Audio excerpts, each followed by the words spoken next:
बुलढाणा येथे कोरोनाच्या संकटामुळे जिल्हाधिकाऱ्यांच्या मार्गदर्शक सूचनेनुसार नियमांचे पालन करून शहरात बकरी ईद शांततेत व साधेपणा आणि सणावर नाहक खर्च न करता साजरी करण्यात आली।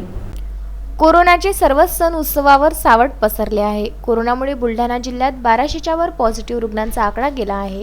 जिल्हा प्रशासन, जिल्हा पोलीस प्रशासन आणि आरोग्य यंत्रणा कोरोना नियंत्रणात आणण्यासाठी प्रयत्न करीत आहे।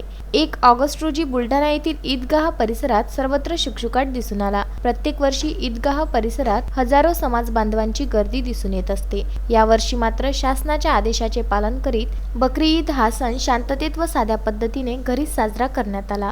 बकरी ईदची नमाज मस्जिद, ईदगाह किंवा सार्वजनिक ठिकाणी न करता समाज बांधवांनी आपल्याच घरी नमाज पठण केले। नियमांचे कुठेही उल्लंघन होणार नाही याची समाज बांधवांनी खबरदारी घेतली होती। मुस्लिम धर्मीय बांधवांनी कर्तव्य भावनेतून भरघोस प्रतिसाद देत बकरी ईद घरातच साजरी केली। प्रशांत खंडारे, विदर्भ न्यूज, बुलढाणा।